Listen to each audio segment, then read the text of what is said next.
On this episode of Mythbusters. Good morning, everyone. My name is Adam, and I'll be your flight attendant today on Mythbusters. Is the brace position intended to save you Really bad or kill you?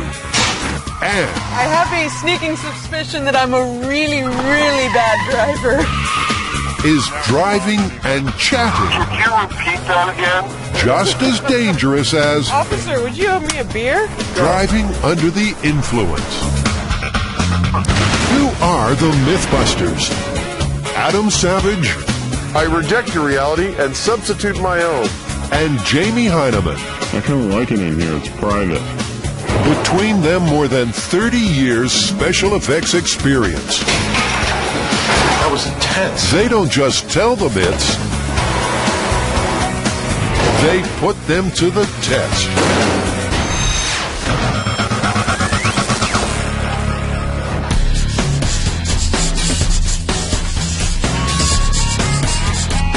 Guys, I got a good one.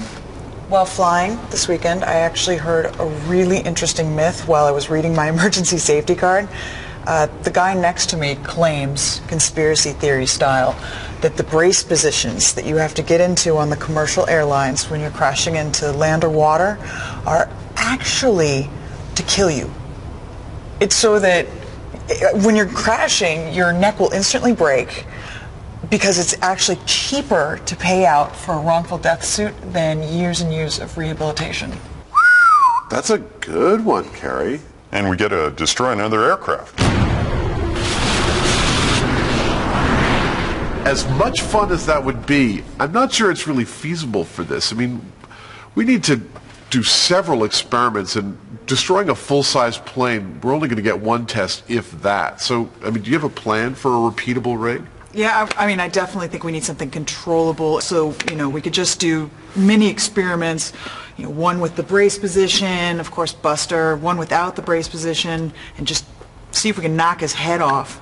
See if there's a real difference between the brace position and sitting regularly. And what about business class? Are you any safer when you spend that extra dough? And then there are those backwards-facing seats that the flight attendants use. What about those? Exactly. To get to the bottom of this myth, the team's going to have to lay their bodies on the line. But let's not get ahead of ourselves. First, they're going to need 3 different types of airplane seats. It's back to the old Mythbusters standby for airline parts. Interface Aviation. It just keeps going and going. Last time the team was here, they picked up an in-flight toilet for their vacuum test. Boy, did that suck. And the Mythbuster maturity continues. Yeah! These work. They really work. Who would have thought? Nice, Tori. Let's remember why you're here. Got quite a fun shopping list. I think we need 5 rows of the economy seats. 1 row of 2-seaters for the first class. Is this the first time you've ever been in first class? Man, Me too. that's a good life. And the final item on their list, a flight attendant's rear-facing seat. Cool. This is going to be perfect. Happy? Think we got everything? I'm very happy. This is going to be good. We got some good stuff here for sure. We got a lot of work to do, so we should head back to the shop.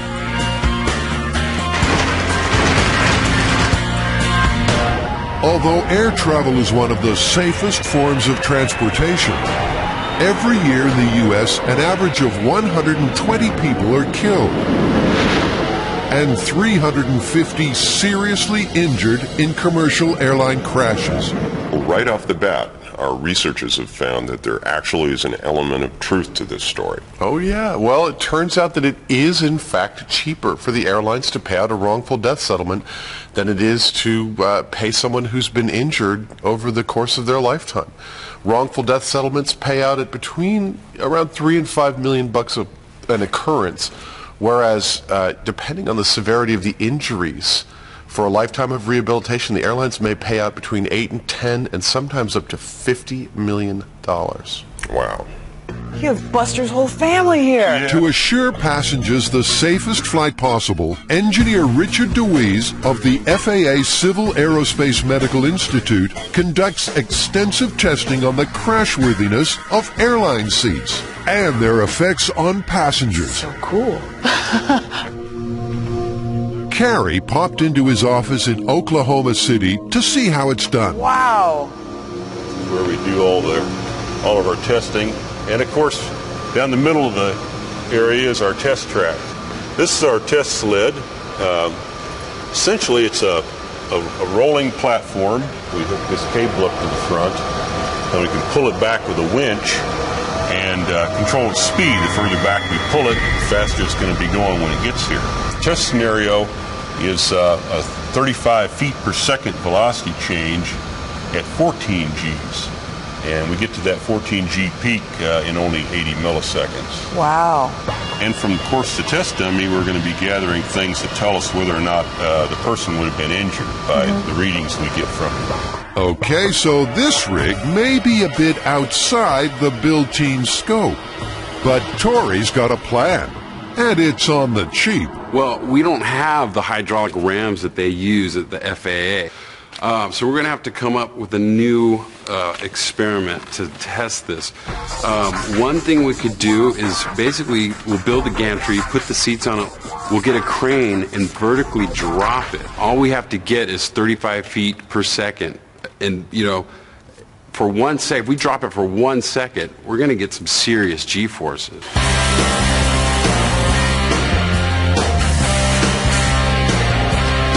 My number one concern was that this thing has got to be super strong.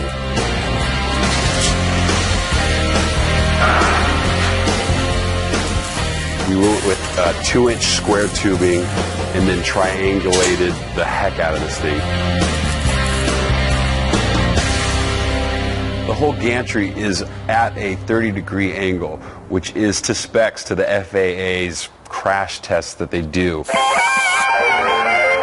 But before they take to the skies, their next myth has them hitting the road. Come on, admit it. You know you do it. Talk on the cell phone while driving. And deep down, you know it's dangerous. But is it as dangerous as that other driving taboo? Here comes another one. The myth is that it is just as dangerous to drive while talking on a cell phone as it is while driving drunk. Well, obviously, you know, while you're dialing, your eyes are not on the road, but what we really need to pinpoint is whether the conversation itself is dangerous. Yes. Yeah, people seem to be under the impression that if you're at a stoplight, it might be okay to dial because you're not moving, but then it's okay to talk once you actually get moving. And that's the key thing about this myth. Is it, in fact, safe to talk on a cell phone while you're driving? That's what we're going to test.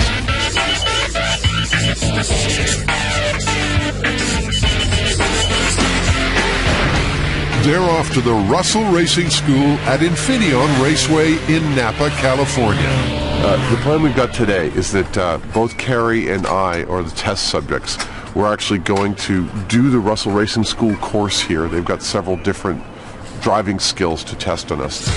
First, they'll each run a control lap, sober and cell phone free, to get acquainted with the course.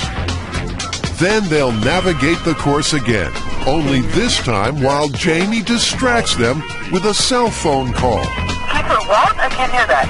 Finally, they'll knock back a few cold ones, take a police-administered breathalyzer test, and then climb back behind the wheel for their last lap. Oh, man. This is a tough one because I do notice on occasion talking on a cell phone that it's easy to zone out. Whether that's equivalent to driving while drunk, which I've never done, I have no idea. Ladies and gentlemen, start your engines. Carrie and Adam are about to test the myth that driving with a cell phone is just as dangerous as driving drunk. Once again, going to humiliate myself in front of a very large audience. But before they attempt the skills course impaired, they'll each try a control run first, sober and cell phone free. Hey, how you doing? I'm Jamie. Mark Wallachachuk. Hi, Mark. Mark Wallachachuk, chief instructor for the Russell Racing School, takes them both through the route.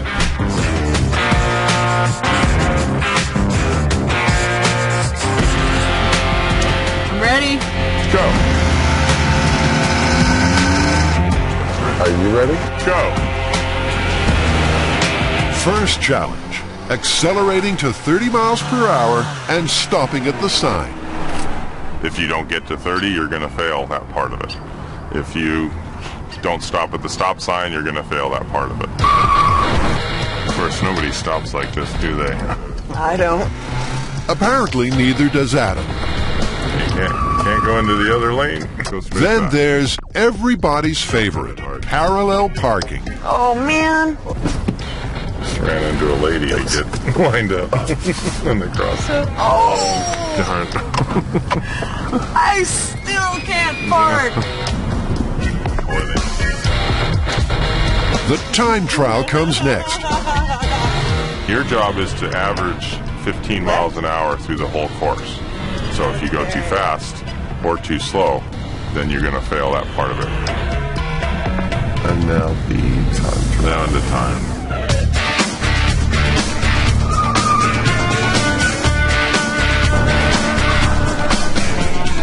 Easy to get going fast there. Yeah. You got to be at least 10 miles an hour around here. You got it. And for the piece de resistance, the Accident Avoidance Challenge.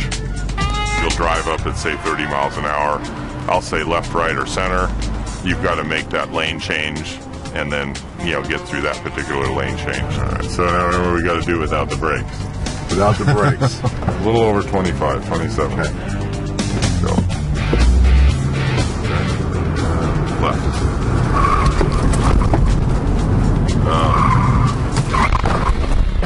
Failed. You got to pull. And right.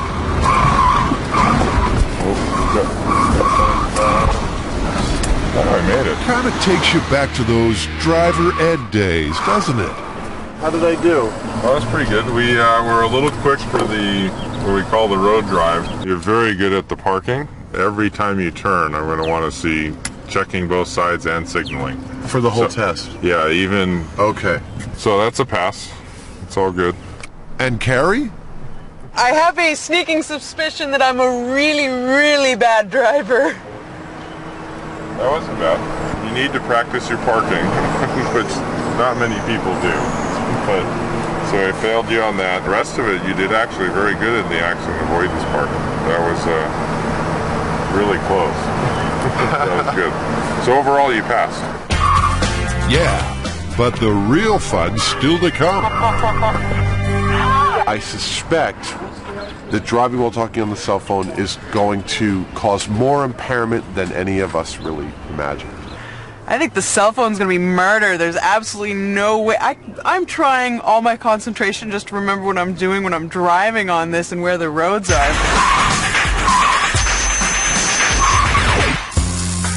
Back at the shop, the framework for Tori's Mythbust airplane is nearly complete. They'll have Buster testing the validity of the brace position in no time. Fingers and toes. What I have to do next, I have to cover this whole thing with plywood, and that's going to be the theoretical airplane floor. I'll lay the tracks on, and then I'll start putting on the airplane seats.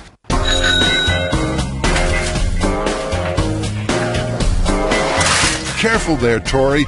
You remember what happened the last time you went stunt riding.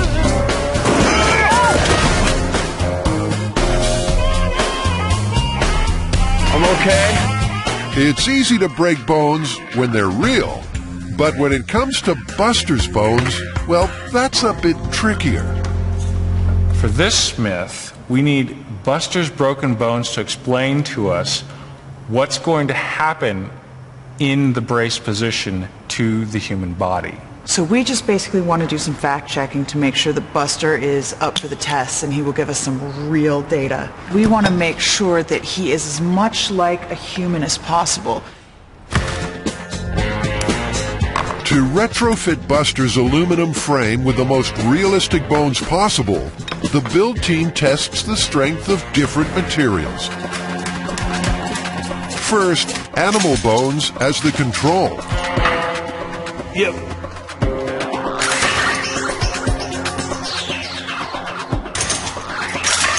Then, wood. Green fiberglass. Acrylic. PVC. And carbon epoxy tubing to see which would break most like a real bone. I think you found your match, Carrie. Look at that. It's broken, but it's not shattered. It's perfect. Both carbon epoxy tubing and lamb bone broke at a 120-pound dynamic load. So this is what we're using. If this material breaks inside Buster on our crash test experiment, we can pretty much assume that a human bone would break. I know it's not perfect, but this is the closest that we're going to get to a good calibration. Don't look so glum, Buster. You won't be crashing alone. More dummies to kill, huh? Wow. My God, it's like an embarrassment of riches. After all those times of destroying Buster, I haven't seen a clean dummy in a long time. Meet Buster's nuclear family. Wow. Look at Dad. Dad's buff. I think Dad's molded off the Heinemann model. These are what are known as simulades. While they are the correct weight, it's not distributed correctly. These guys are just to round out passenger seating around Buster. He's still our main test subject. They're dummies. You know, it's amazing after all this time to finally expand the Mythbusters abuse family. I mean, I know you can't take the same kind of damage that Buster takes, but I'm willing to try. Oh, the abuse will come, all right. But right now, they're just victims of fashion. Did she come with her bra? We don't want to be indecent. This is a family show. So where'd we get the bra? Did you give her ears? No. Let's leave Carrie hanging and head outside to see how the gantry is coming along. Tori's moved it to the test site for some finishing touches. Seats. You think we should give the passengers a little bit more space? No, I think we should cram them even closer together to save a buck or two, you know? Don't waste that fuel. More passengers, more money. That's why airlines go broke, because they give people too much room already. You are a sweet guy. Mythbust Air is ready for takeoff. Now it just needs its final passenger. Well, I guess the next big problem is the age-old Mythbusters problem of determining what happens to Buster. He can't talk to us, but we need to know if he's injured, if he's dead, Right. and if there's a difference between sitting in the brace position or sitting normally. Well, it seems that maybe the neck would be a good thing to know if it could break.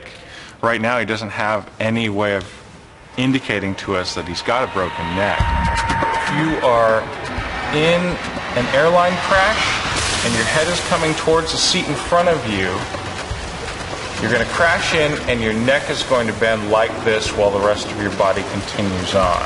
This is known as extension. But Buster's neck is fixed and therefore won't bend like a human's. Leave it to Mr. Fix-It to crack this quandary. What this means for Buster is I've got to make a neck that replaces this one. So I'm going to machine the neck, this piece. I got a couple hinges from the hardware store so it can move, and it actually move pretty far back. And Grant's added a series of springs to simulate the muscles in the neck that would normally resist force applied to the forehead.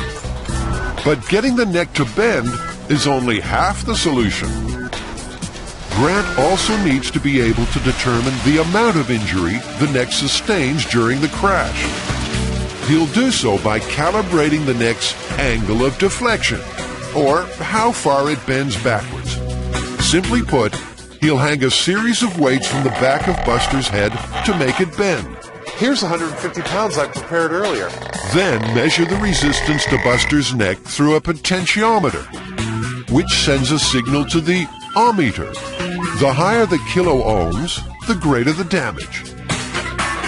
First, they record the resistance on the neck with no load attached to establish a baseline. Okay, so starting out, we've got 4.29. Okay, 4.29. You ready? Yeah. I'm just going to lower it down. There we go. Then they increase the weight to measure the angle of deflection. Great. Okay, so what do you got? 6.2. 6.2K. So Yeah. that is serious neck injury. That's fantastic. It's perfect Mythbuster solution. I'm really pleased. Thank you, Great. man. Thanks. Now we got to get his face back on there. Not so fast. Grant's got one more gizmo for Buster's head, an accelerometer, to measure the force Buster's brain will sustain upon impact. But Grant also hopes to measure the force of impact to other parts of Buster's body. So he's covering Buster's torso with Shock Watch stickers. What you do is you buy this off the shelf, stick it on your package, and it'll tell you if you've exceeded the G-load. So it keeps your shipping agent accountable. If the capsule inside the patch breaks and turns red, you know you've exceeded your specified G-load. I've got 50, 75, and 100 Gs. Conveniently, these three sizes correspond to thresholds of human injury. 50 Gs would correspond to the threshold of injury for the entire body in a frontal impact. Meaning that anything under that, and you might possibly survive it. Yes, exactly. Okay. Without serious injury. 75 would be for a rear impact, again for the whole body, threshold of injury. And 100 corresponds to inside of the head, your brain actually bouncing around. That's all great, but how do they work? So I just stick this on. That's it. My There's beer- your package. Beer can equals person. Yep. All right, They're okay. a little bit higher. Go- Not quite 50 Gs. Going a little bit higher. I'm going to actually chuck it. Ready? Okay.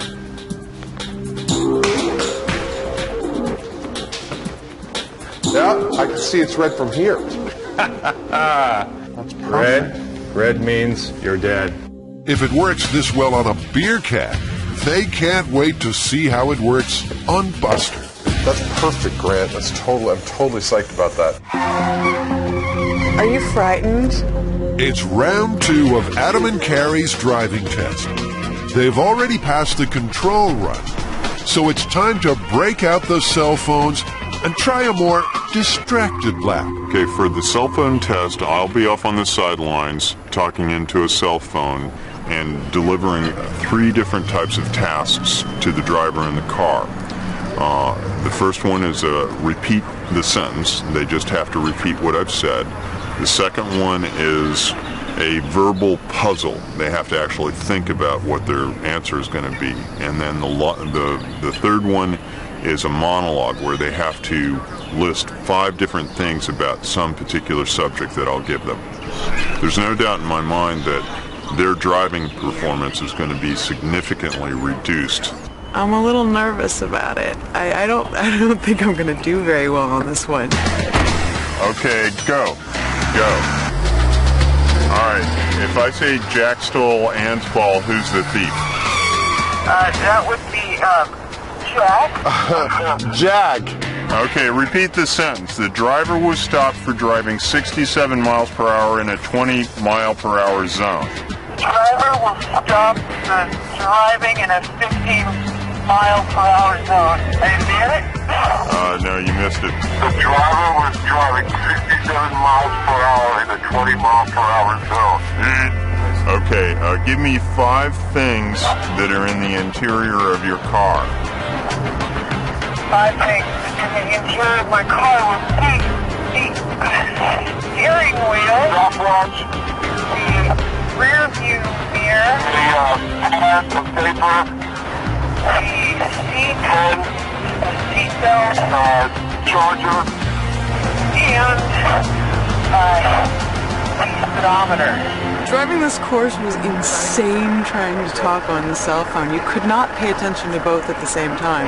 If you see a picture with a diamond, a rectangle, and a circle, and the circle is to the right of the rectangle and directly above the diamond, is the rectangle right above the diamond?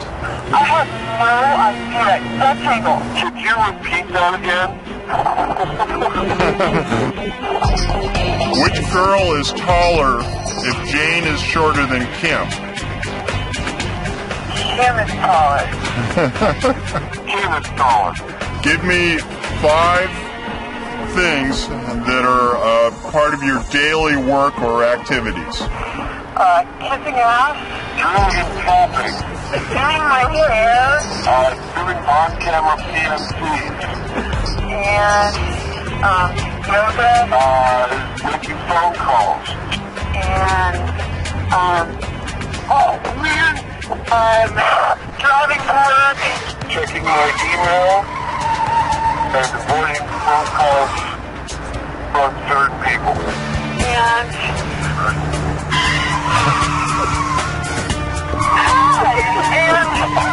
Here they come racing to the finish line. And the winner is... That was awful. That was absolutely awful. We actually gave her a fail for the overall course. There was one time there where she was trying to maneuver the wheel and she got very creative, kind of held the wheel with her elbow. Yeah, not to mention you failed over half the course's obstacles. And Adam? He did end up failing. He failed half of the elements. That makes the Mythbusters 0 for 2. There are a ton of studies and a lot of conflicting data about how much talking on a cell phone actually affects your driving. Yeah, one study actually showed that a simple conversation wouldn't affect driving at all. Yeah, but a British study did extensive testing with things like memory tests, reasoning, and mental arithmetic, and found that it did heavily affect your ability to drive. And that was the first study to actually compare it to a benchmark of something we know is dangerous, which is driving under the influence of alcohol.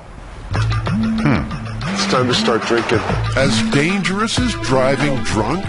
Well, only one way to find out for sure.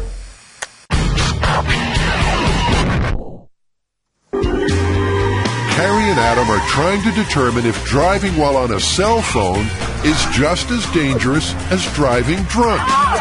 They've already failed the skills course while chatting away. Now they'll try again after putting a few beers away. To feel the effects of the booze quicker, they've fasted since last night. I'm not really looking forward to a drink. I haven't eaten since I woke up. I've got a kind of hunger headache. It's a hot day out here, and I expect it's going to get me pretty toasty. But not too toasty. The catch is they need to ensure their blood alcohol ratio remains below 0.08, the legal limit for operating a motor vehicle in California, or the experiment will be called off. So they've called in a few of San Rafael's finest to administer breathalyzers 15 minutes after every beer down. Okay, start drinking now. Cheers. Cheers.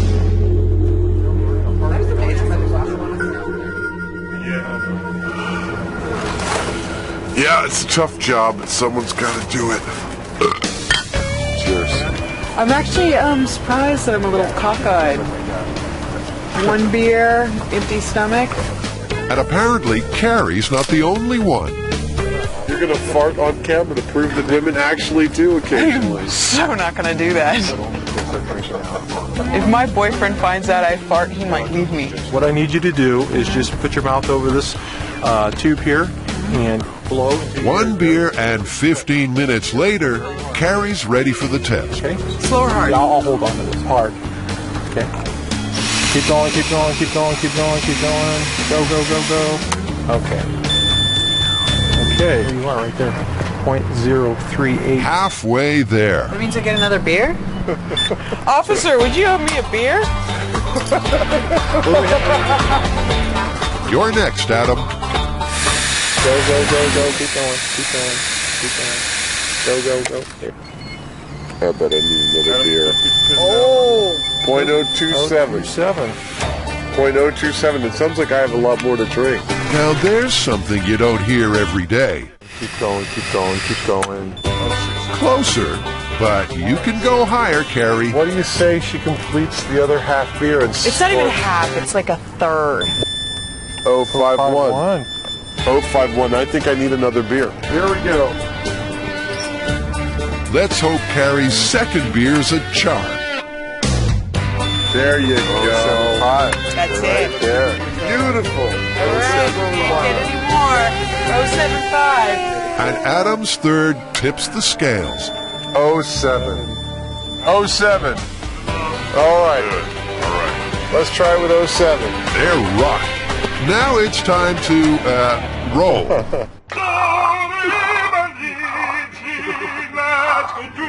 It's finally time to test the aircraft killer brace position, and Adam's singing with excitement. Buster and part of his extended family are going to be joining him on this drop. This first test, Buster's going to be sitting upright, not in the brace position. This is the, the control. And Grant is actually setting up the accelerometer in Buster's head. He's already got his broken neck rig, and we're just going to see if there's any difference between this and the brace position. We're dropping him from 15 feet. That should give us the absolutely FAA spec speed of 35 feet per second. Should be between 30 and 40 Gs of impact, and well, I think all hell's going to break. This is going to be an absolute horror show. That all looks really good. Wow. That seems really high. You're good to go. And 5, 4, 3, 2, 1.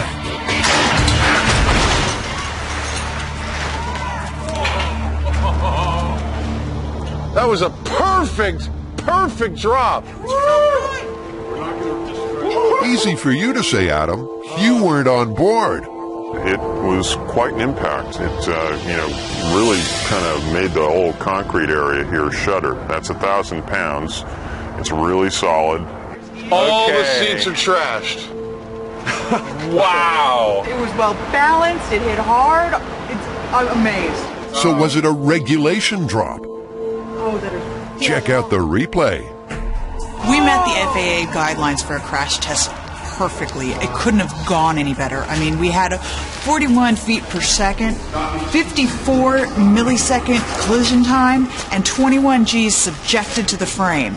It's perfectly within the guidelines, so I'm feeling really good about this test, and I think it's extremely valid. Let's see what Buster has to tell us. Do you want to check his chest meters? I would love to. What do you got? Hoo-hoo. Not even the 50. That means Buster's body withstood less than 50 Gs of force on impact, meaning his body weathered the crash. Probably the seat cushion absorbed a lot of that shock. But what about his head? What did your meter read, the accelerometer? The accelerometer gave me 56.4 Gs, so no serious head injury there. It takes a minimum of 100 Gs to the head to sustain major trauma. So Buster will live, but he's going to have one major headache. Check out this tray table here. So what was the neck injury? So the neck injury, the meter read 4.67K, which isn't even close to our threshold for serious neck injury of 6.7K. That means Buster's neck didn't bend back far enough to indicate significant damage on the ohmmeter. I tell you, it's pretty much a real testament to how these seats are built, that with a fall like that, the seats collapsing all around you, there may be some broken legs, but all of these passengers would have survived this fall. Absolutely. It's pretty amazing. Everything we have says this is a survivable type of drop. So, very next thing to do is to pull Buster down off this rig, reset him for test number 2, which is the brace position test. And in fact, in resetting this rig, we have to pretty much rebuild the whole thing to test it twice. Well, here's one serious injury. All things considered, that's not so bad, right? Wrong. You'd definitely not be able to make your way to the safety exit with a broken femur. Only 20% of people die on impact in an airplane crash. 80% survive, and I think we've shown that. The rest die from smoke inhalation and fire damage. So it's not being able to get out of your seat that will kill you. Okay. Well, maybe the brace position will spare Buster that trauma. We're going to see if we have any difference between the brace and the non-brace position. The brace position that we're testing, basically in economy, you don't have the same room that you do in the business class. Business class has the best position, which would be down, holding on to your knees, flat down. But since economy, the seats are a little close together, you're going to be holding on to the back of the seat and dispersing the G-force basically on the seat instead of on your neck. So how do you get a dummy to assume the position? We're tying the hands and heads down so that way when we drop the gantry, it keeps it in its brace position. Definitely not going to affect the test because once this gantry hits the ground, it's going to break the strength. All right, you can take it up. And what goes up 3, 2, 1. must come down. Time to check Buster's gauges again. None of them tripped on his chest. Yeah, but how's the damage to Buster's head look? the accelerometer has only 34 Gs to the head, so it didn't even trip a major event. That's nearly 20 Gs of force less to Buster's head than when he sat unbraced. And the gauge in his neck measured less deflection as well, meaning it didn't even come close to breaking. So while this looks really bad, like a huge amount of carnage, it's actually, as far as injury goes, not that bad. So, when sitting in economy, the brace position may literally save your neck. But probably not your legs. It's a pretty consistent injury, the broken femur. I mean, even if you did survive, you're stuck in these chairs. That can't be good. The damage that the chairs take is damage that's not being transferred to your body. It's like in a motorcycle accident, you want to see a crack in your motorcycle helmet because it meant it took all that force away from your head. It's the same thing here. Amazingly, this drop supports our primary thesis and all of the data we've collected so far. And that is that not only is the brace position not designed to kill you outright, but it is the safest position to get yourself into in the event of a collision or an air crash. So, busted in the cheap seats. But first class is up next. Jamie, you ready?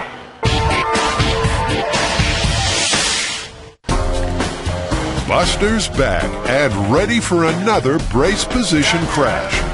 But no more cheap seats for him. He had a few too many to drink. This time he's flying first class. Sure, wider seats and plenty of leg room makes the flight more comfortable than coach. First class. But does it make it safer? You can actually get all the way down on your knees and grab your ankles. So, I'm going to pull his legs back. Yeah. 3, 2, 1.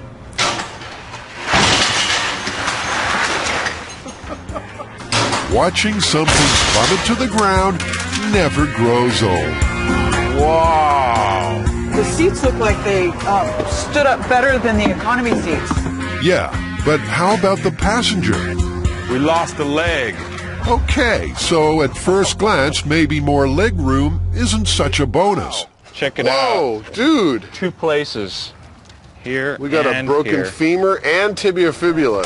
But how'd the rest of Buster's body fare? The G-force accelerometers on his body look good. Checked them and none of them were set off. So we didn't get above 50 on the chest. No. No deflection. And the head accelerometer reads 43 Gs, nearly the same force achieved when Buster assumed the brace position in economy. Because you had no seat in front of you, he went all the way and bonked his head on the ground, practically. Yeah. But I think some of it is because he can bend a little more flexibly than people who are not yogic masters. So still not enough to reach the threshold of, serious head damage. But it's a bonk on the head. It is a bump on the head, yeah, but not serious head injury. 2 aspirin ought to take away that headache, assuming Buster didn't break his neck. Grant, what'd you get on the neck potentiometer? I had almost no deflection, 4.43K. So, Serious injury? no, not even close. There's no serious neck injury at all. I think it's because there's no seat back in front of him that he's hitting his head on and pushing the neck He back. might have gotten a bang, but it wasn't a neck snapping bang. I mean, you might not have head or neck trauma, but you wouldn't be able to make it to the exit. Well, and again, that supports the data that we have. You break your leg, you can't get out of the plane. All right, cool. Let's set up for the next test. So overall, Buster fared slightly better when assuming the brace position in first class than when in economy. He's going to have some aches and pains, but at least he lived. For their final drop, the team's going to test the only seat on the plane facing in the opposite direction, the flight attendant seat. Buster's never been a flight attendant before. It's very exciting for you, career change. Good morning, everyone. My name is Adam, and I'll be your flight attendant today on behalf of our San Francisco-based flight crew here on Mythbusters. We welcome you to your flight.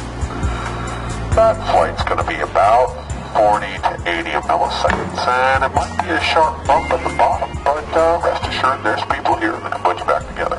3, 2, 1!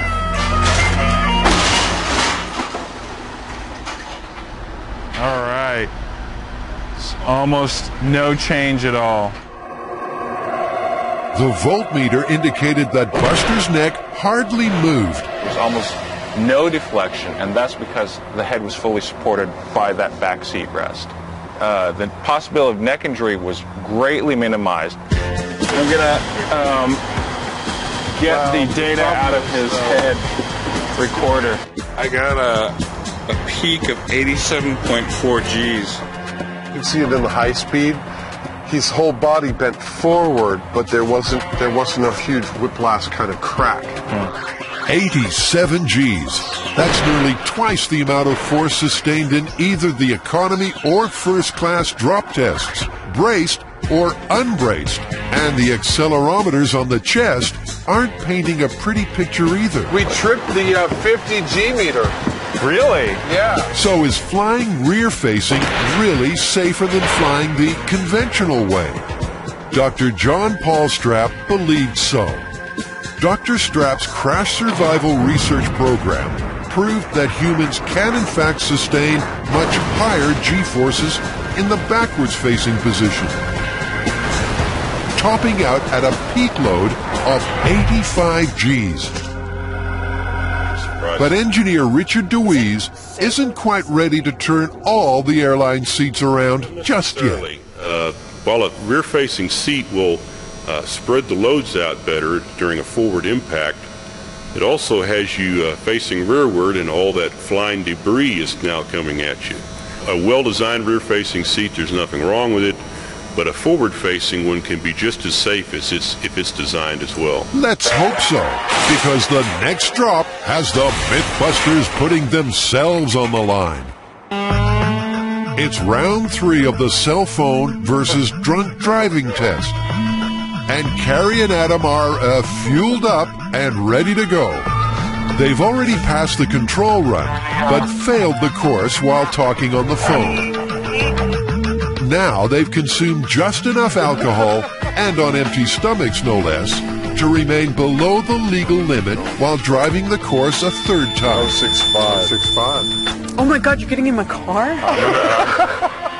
And once again, the instructor puts his life on the line to grade their performances. Being the fact that we're only going to potentially knock over a few cones, I'm just fine. Let's hope Carrie's driving isn't that bad. And go. First obstacle, the brake test.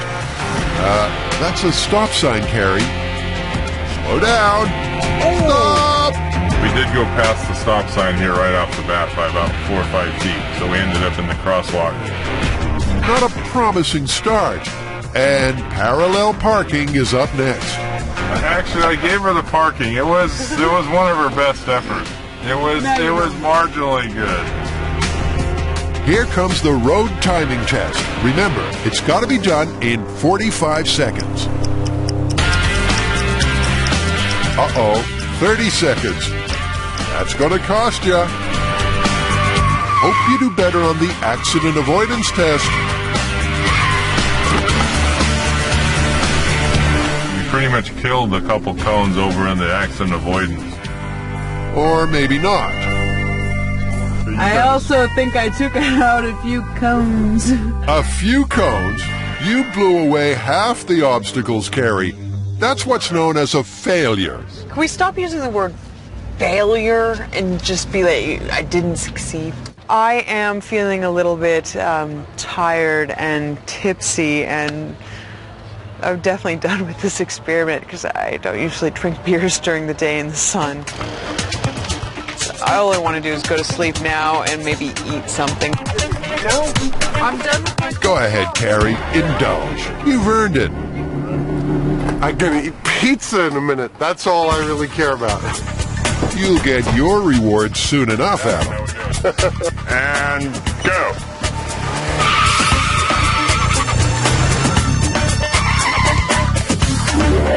Assuming you can ever park. Well, we saw the parking, so that was a little off.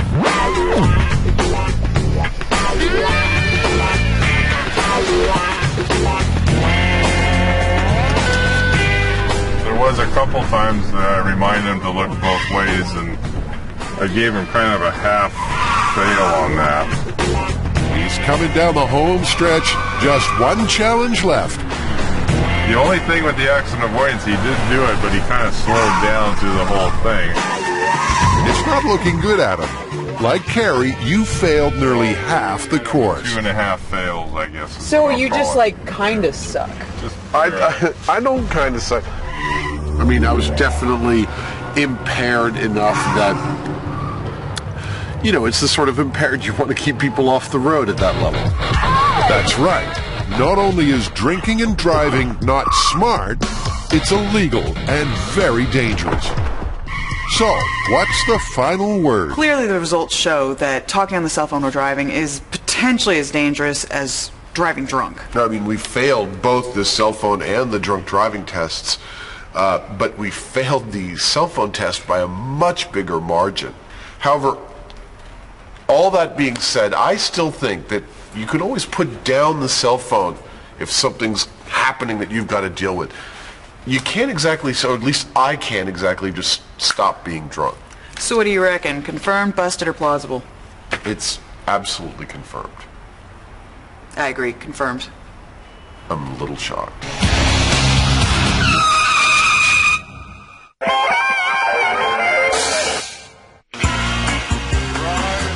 Mythbusters is ready for its final takeoff and crash landing. Only this time, they're testing the brace position with a different set of dummies. We're about to do the Mythbusters body on the line test of what it's like to drop from a height while sitting in airline seats. And then we're going to strap ourselves in and go for a very short ride. The potential for injury if we did this improperly is fairly high, so we're going to do it in a very safe and controlled manner, only from about 5 feet. Our calculations say we shouldn't pull any more than about 3 Gs. But just in case, they'll wear shock stickers to see if their fall surpasses 50 Gs. This is the source of all my special powers. There we go. You seatbelt it in. This is just...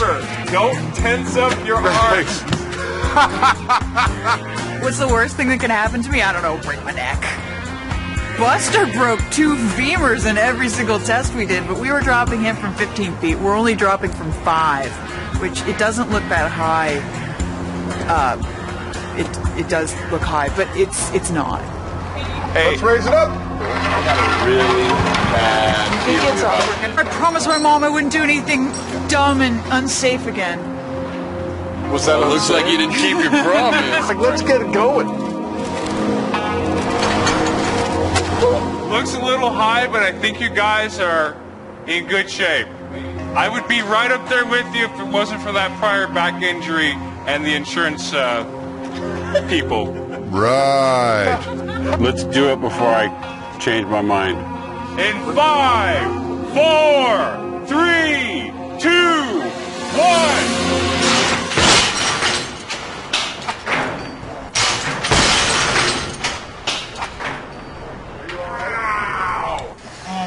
I smashed my head into the seat. That felt terrible. My head's fine. My glasses are broken.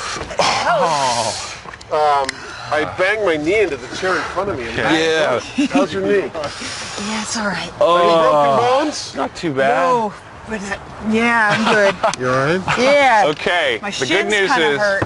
your seat absorbed a huge amount of energy. I mean, it's collapsed here. Really? So that's a good sign, because that energy would have been going into your spine. I feel like I need a drink. Yeah, a little shaky. Really?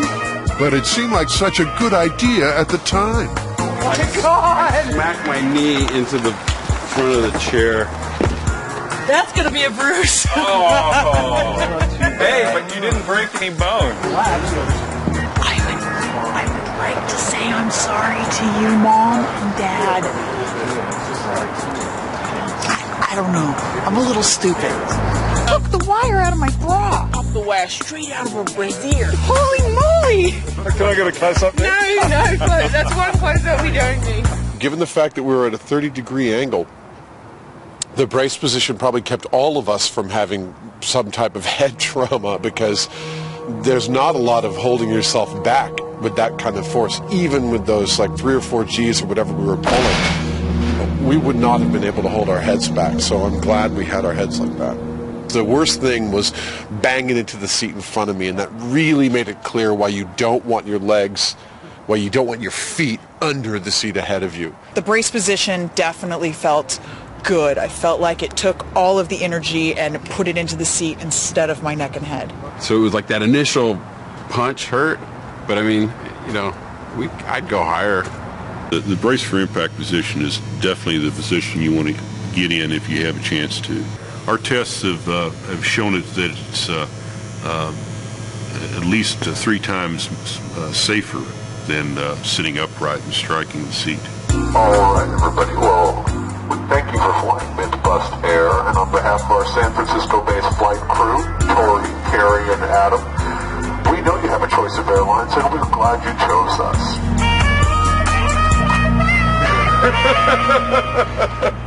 So the myth that the brace position in an airline crash is designed to kill you, what did we get? What were the final tally of numbers, Grant?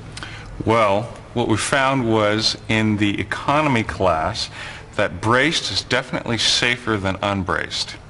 And the first class is safer still than economy class.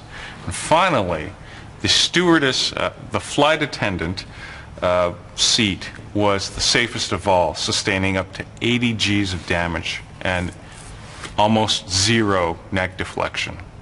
Well, and the other great success we had on this is we've added to the Mythbusters family.